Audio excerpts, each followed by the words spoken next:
Now, another episode of Desperate Conspirawives. Today's episode, Phoenix. On today's episode of Desperate Conspirawives, let's meet the person that makes these bold claims. If you've never been here before, this is exactly where we rise above assumptions. We forget all those rumors, and there's a few on the street still today that are rampant. Guys, this is what makes us different from the rest. We're not here to spread rumors. We are here to sift through facts and evidence, and that's what I'm doing. So you would think, listening to that this is someone who cares about facts, who reads the documents, who cares about the truth, and doesn't spread misinformation or rumors. Well, as you are about to find out, that would be a very, very wrong assumption of Phoenix. According to the documents, Connor, Kaylee was actually possibly strangled first. That's per the documents. And that's what it looks like, that she was strangled and then moved to Maddie's bed, positioned, and then all the jabs and stabs were done after she was already unresponsive. Yeah, she's not starting off so good, is she? Saying that Kaylee, well, first she said possibly. Then she just flat out said she was strangled. Then she also claimed that Kaylee's body was moved into the bedroom and that the stabbing injuries were done after she was already unconscious from strangulation. Now, I could understand why some people might think where it says asphyxial injuries, that could be strangulation. However, when somebody has been murdered because of strangulation, or even if it's a contributing factor, it will say right in the findings, manual strangulation or ligature marks where they used like a rope or something to strangle the person. And you will talk about things like the hyaloid bone being broken. None of Kaylee's injuries that were stated were consistent with that. So let's take a look. And, this is a trigger warning, and I'm not trying to be gross here or inappropriate. I just think it's important that people understand what took place so that they're not falling for the misinformation. So, significant contributors to death were blunt force injuries of the head and asphyxial injuries. Now, the significant findings include stab and inside wounds of the scalp, face, and neck, stab and inside wounds of the chest, incised wounds of the chest, and stab and incised wounds of the upper extremities, okay? She also had perforations of the subclavian artery and vein, hemorrhages into the chest cavity, okay? And there was also nasal fractures, okay? So those injuries will all cause asphyxia, okay? The subclavian causes lack of oxygen as you start bleeding out. Stabs to the chest, anywhere in the chest, the lungs, you will start aspirating on your blood. You will start choking on it. That's an asphyxial injury, okay?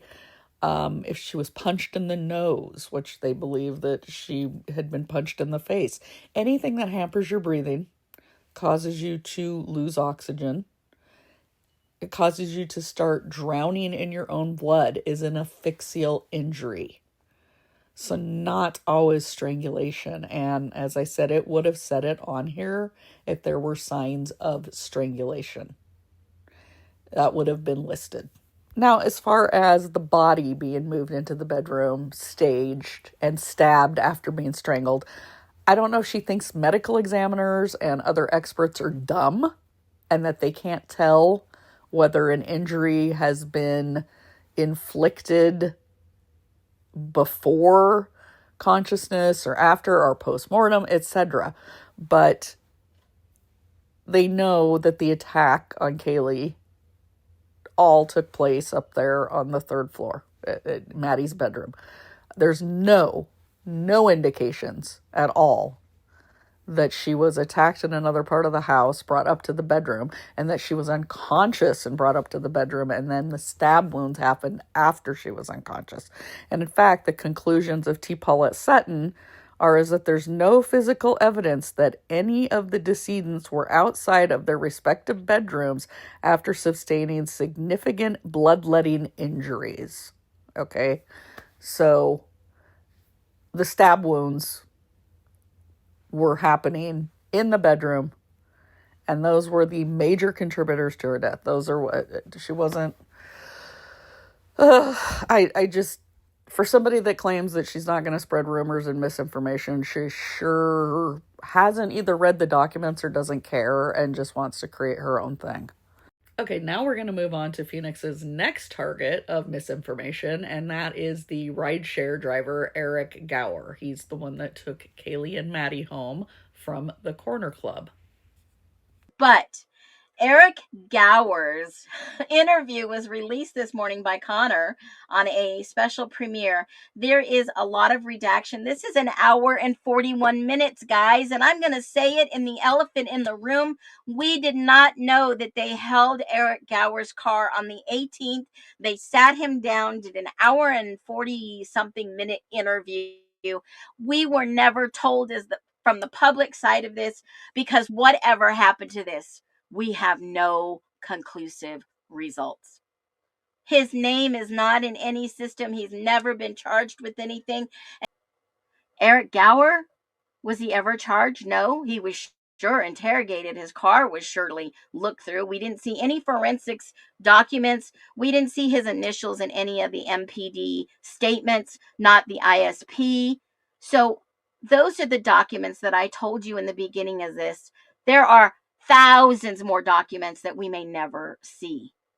Okay. So what can we glean from that? Well, we can determine that Phoenix apparently hasn't read any of the documents that have been released. Because had she read the MPD document drops and the ISP document drops, she would have seen the interviews with Eric Gower. She would have seen his initials on there. She would have also seen in the document drops that his car, in the forensic document, that his car had been searched. She would have known what the results were. So again, for somebody who claims that she's sharing facts and not rumors, she doesn't seem to be very knowledgeable on the facts of the case. Let's take a look. So in the Moscow PD document drop, here was Eric Gower's interview from November 14th, 2022. That was with the Moscow police. And in the ISP document drop, here is his interview from November 18th, 2022. Now that's the one she's playing the audio from. So this was the paper documentation of that, and that came out in the ISP document drop a few months back. And this is from the Idaho State Police Forensic Lab document drop that also came out a few months ago. Well, look at that, 2011 Toyota Prius. And this talks about how they searched the Prius. And there were no significant findings, so they cleared the scene. So, yes, Phoenix, they did tell us that they searched his vehicle, and they did tell us the findings. All in the documents. Idaho Clearwater Upward Bound StudentAccess.com select student. He had student pictures in his car? What the frick? Well, we saw in the evidence photos yesterday, on the evidence photo dump 2, that his car was there. They were investigating his car, and inside the car were some papers with students' informations on there. That is freaking scary. He would know where these people live. I mean, I think that is just creepy. Does it make him a killer? No, but it's freaking creepy.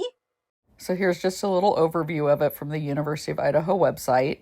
University of Idaho launched its first TRIO program, Upward Bound, in 1968 and was one of the first in the country.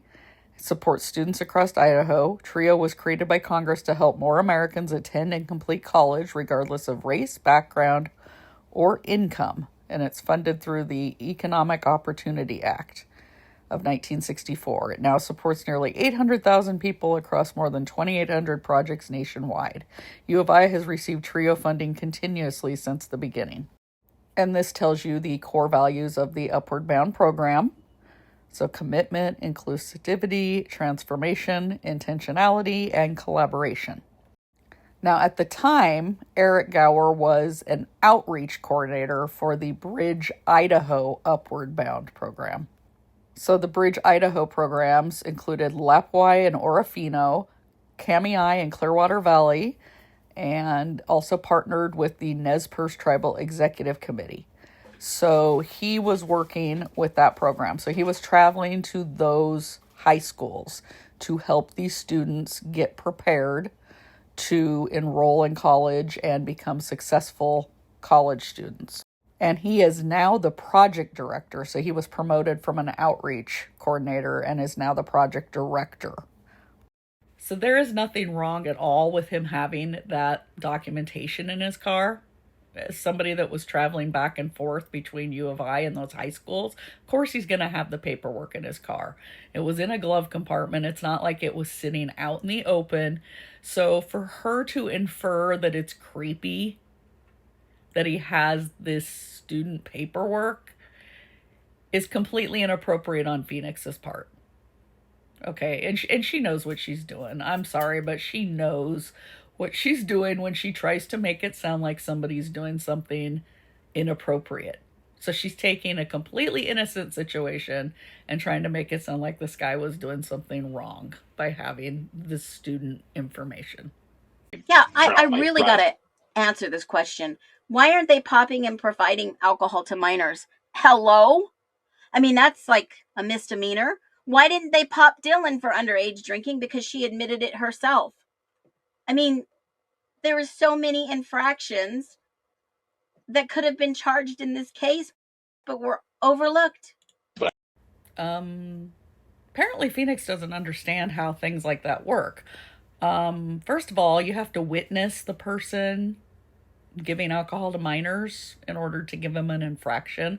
And there is no proof, at least that we've ever seen, that he was giving the little liquor bottles that he kept in the car to minors.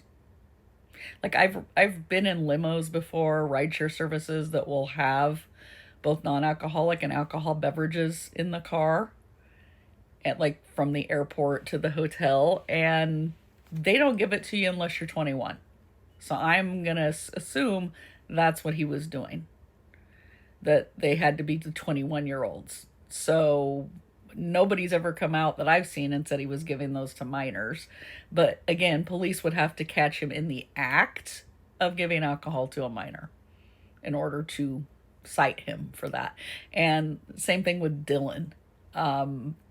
Minor in possession, the police have to catch you in the act. Just her telling them she had been drinking underage, they can't cite you for it because that was the night before. Common sense is not so common these days. So now we're going to move off of Eric Gower, thank goodness, because he's another one of those people that shouldn't be getting bashed, but yet people are bashing him. Completely innocent person, but they're going to drag him through the mud. But now we're going to move on to a fast food quandary, at least in Phoenix's mind. This clearly looks like a Taco Bell bag. Don't you think the investigators would have asked or put those things together that say Dylan was hungry? There was a DoorDash order ordered. It didn't get there for an hour and something minute, almost 2 hours later. Don't you think somebody else may have ordered some food and they would add it on there if it didn't come in time? That would obviously give us some accurate timeline if Eric Gower did deliver Taco Bell. So it's not a big deal if he would just have said, oh yeah, one of the roommates wanted Taco Bell and I ordered X, Y, and Z. Oh, I've got the receipt. And then I delivered it to him. How hard could that be just to tell him? Or how hard could it be for the investigators to look at the evidence and say, how did Taco Bell get there? Was there a burrito that was eaten that night? Was it the night before? Yeah, there's too much overlooked, in my humble opinion.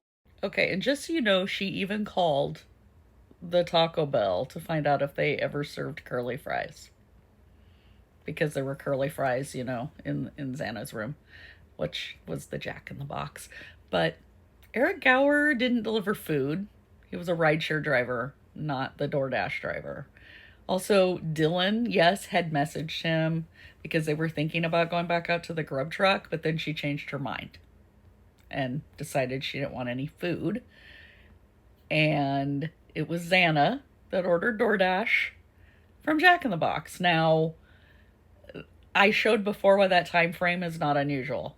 At 3 in the morning, 4 in the morning, etc. on early Sunday morning, you know, late Saturday night, average times are almost 90 minutes. And then, of course, we know Molly got lost. So that added on. And then the Jack in the Box didn't think she was coming back for some other orders and threw the food out. So that took longer. But when you double dash, because I think Phoenix is thinking of double dash, like if somebody had ordered the Jack in the Box and then they ordered something else, that's always on the same account. So if Dylan decided she had wanted food, that wouldn't have been added to Xana's order unless they had ordered it on Xana's account to double dash on Xana's account, and there's no indication of that. Law enforcement has looked over all those records. And if Dylan had ordered DoorDash, that would have been listed for all of us because that would have been another thing for the timeline. So no, Dylan didn't order any food. Eric Gower didn't deliver any food. So that's why Eric Gower never said anything about delivering any food, because it didn't happen. Okay? I don't know why some of you expect these people to just make up something out of the blue because you want to hear that, because you've concocted a strange story in your head. Okay? But the Taco Bell bag, we know, A, that Ethan liked Taco Bell sauce, and it sounds like they would keep it in the house. So that's not unusual to have extra packets of that. But as far as the bag, had Phoenix read the documents, she would have seen that they did go to Taco Bell for lunch on the 12th. Let's take a look. Okay, this is from one of Bethany's interviews. And she says that the events of November 12th, she was the last one in the house to wake up. That was in the morning on November 12th. She got up. And when she got up, Ethan was in the house in the living room, and Kaylee, Dylan, Maddie, and Xana were all gone. She felt she got up sometime between 10 and 11 in the morning. She stated that she checked her Find My Friends app and saw they were at Taco Bell at the time. So the Taco Bell bag in Xana's room could have easily been from when they went for lunch that day. She could have brought home food to Ethan since Ethan was at the house and hadn't gone with them. And again, you know, she's acting like law enforcement wasn't asking things they should have, but law enforcement knew that she had ordered Jack in the Box. I mean, they've got all those records. They know exactly what was delivered at 3:59 a.m. They know what Xana ordered. They know what was delivered. They know she was eating it, and the proof of it's in the pictures. So I don't know why people are so resistant to the actual documented facts. It just blows my mind. And now I'm going to show you when Phoenix actually did read the records, but got them terribly wrong. By Chief Fry, where, you know, we've seen the document, I'll share it right here, where Scott Perky allegedly, obviously it's in the document, calls Chief Fry and tells him, hey, you know, I was thinking about an incident and maybe you could look into this a little bit more. And so basically Scott Perky, we all know that he was the former co-owner of 1122. Well, you know, he's speaking and basically is telling Chief Fry, hey, by the way, there was this, you know, neighbor. He was the prior owner of something, either the house or maybe he knew the person in the area, but he'd been a friend of the family for many years and did handyman jobs in the past for D, and D was the prior owner maybe of 1122. But, you know, I haven't gone down that rabbit hole to see who the prior owner was. If you did, then we'd be able to fill in the D, and we'd be able to fill in the daughter's name L and G, which I think is Gideon or Gid. Okay, so the document she's talking about was the false tip that was sent into the Moscow PD, and Chief Fry actually met with the person, but it did not go anywhere. And I'm not going to go over that whole tip today to explain why they didn't take action on it. It was very apparent that it was false, that it was full of lies and problematic and not anything they needed to pursue. But the person that called that tip in was not Scott Perky. Let's take a look. So this is the one she's talking about, and it was about the person that claimed that another guy had told him that he hid in the 1122 house, that he had followed Maddie and Xana home. But it was full of all kinds of, like I say, like just information that didn't add up. But she thinks this is Scott Perky because the initials of the person that called in the tip were SP. But it's easy to know this isn't Scott Perky because, first of all, he hasn't lived in Moscow for many, many years. One quick search of the internet shows you that he has been living back east. He's been living in New England for over a decade. This person that called in this tip that was being talked to lives in Moscow. Okay, so that's the first clue it's not Scott Perky. The second clue is his birthday. So this person has a date of birth of 1953. Now, this is not doxing because this is public information. Sex offenders are public information. His birthday is 1951, and he lives in Vermont. So that tip could not have been Scott Perky. Now, the other thing Phoenix was wrong about was saying that he was the co-owner of 1122. He wasn't. Okay, Dan Esty owned 1122 at the time of the murders, and Scott Perky was not co-owner with him. That was misinformation that a British tabloid had posted. Scott Perky had not owned the house since 2002. Him and his wife used to live in 1122, and they sold it. Okay, so I just wanted to point that out. And no, I am not defending a sex offender. One time before, when I pointed out that Scott Perky hadn't owned the house since 2002, somebody told me I was defending a sex offender, that I was caping for him. And I'm like, no, I'm just being factual. Dan Esty was the only one that owned the house at the time of the murders. Scott Perky hadn't owned it since 2002. There was no reason for him to even be brought up in any conversation about 1122 King or the murders at all. Also, Phoenix was trying to figure out what the redacted names were of the other people on the report, and that's a scary thought. Because you've already seen she guessed wrong on one of the redacted names. And I've seen other people wildly guess wrong on redacted names, and then the people that they guessed wrong got harassed. So hopefully she never tries to figure out these names, but she's trying to say the G, because you can see an initial G, is the Gideon, because she's still on this Delulu fantasy that Dylan's got Gideon written on her arm. So, as I've said before, and I'm going to say it again, do better.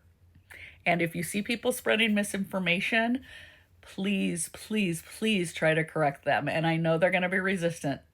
I saw a quote that said, "Nothing is angrier than a person whose delusions have been shattered by seeing facts." And that's what we're seeing. We're seeing them lash out when the facts are shared with them. And if you have somebody that you would like me to cover on Desperate Conspirawives, Desperate Conspirawives, I'm going to sound like the Liberty Bibberty guy in a second here, let me know. just send me a message and I will look into them.